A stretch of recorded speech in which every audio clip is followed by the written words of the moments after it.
Hey friend, I had some time to kill, so I thought I'd give you a small little walkthrough video of it and personalized to you. So this is the Dodge Motor 1988, four-cylinder automatic, four-wheel drive, air conditioning. The driver's seat actually is adjustable. I can show you that in person. Um, I I don't know where to really start, so I'm just going to go and walk around it, turn it on. Um, it's hard to demonstrate the warm, slow startup, and that's just because I have to drive it around for a little bit. I can't just turn it off and then expect it to do it in the driveway, because if I wait 5-10 minutes, it'll just crank right back over. So anyhow, it's a good looking truck. The paint job, the silver is amateur, but as you can see, it was not a bad job. The lines are really well and straight. There's a small dent right there. Lines are really well and straight. This striping, the vinyl striping, was him again, doing the best to his ability, learning as he goes. Not bad. As somebody once said, it passes the 10 feet test, and they're right, it looks freaking stellar. Again, same thing with the thing. Somebody asked me before if there was any rust. I don't know that that's rust. I think that's just bare metal exposed. Underneath it, that's all mud. Because I like I said, I do some light off-roading, and if you look at my driveway, you'll see where I sprayed it all off at. Same thing, just mud. The frame, in my opinion, the frame is fine. I don't see anything that looks rusted, corroded, nasty, dirty. It looks like an old 80s 4x4 that's been really well taken care of. Again, amateur, factory amateur. That red might actually be his work as well too, but I know that the truck was originally red. There's the 255 window right there, and then that pushes in. You pull that out, and then ta-da! Air conditioning. It's the old style stuff. So sitting inside of it, fits comfortably up to 4. You can see where I was talking about with the license plates. Like I said, it's not ugly to me. I think it's actually kind of cute. I have one more that I should probably finish that line, and the same thing up here. I was just doing that as a placeholder until I could get the glue and figure out how I remove it. Obviously, if you want to address it, these panels got to come off, and then this comes down and out the back, and you hit it with some spray adhesive. It doesn't take long, but it is an involved process. So I'm gonna kick this over.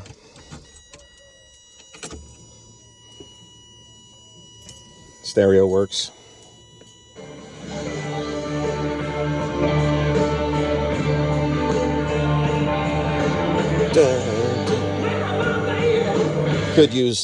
Could absolutely use some new speakers.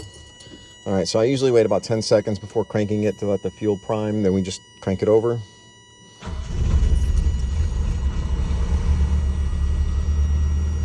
And there she goes.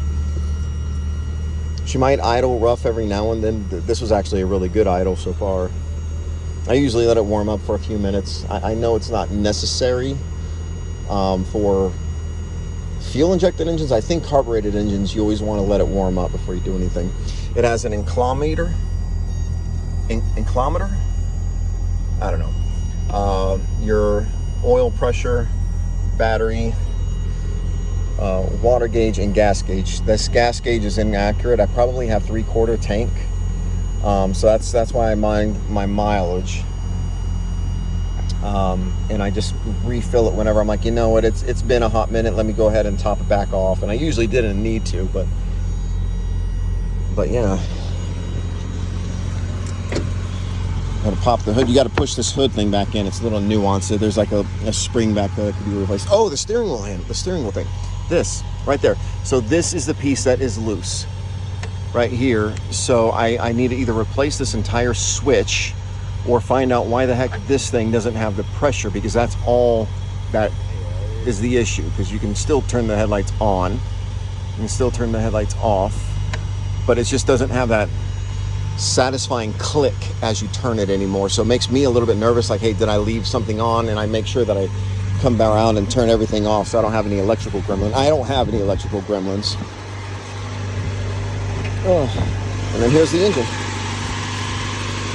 A really robust 4-cylinder engine. This supposedly these things will last forever, and I believe it. An old 4-cylinder Mitsubishi engine. I don't know. I really like this truck.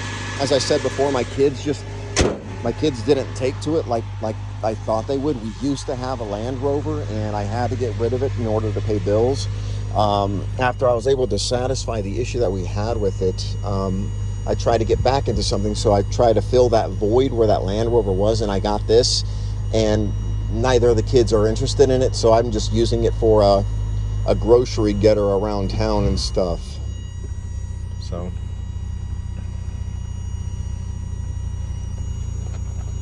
horn does work, but there it goes. It likes to, it's temperamental.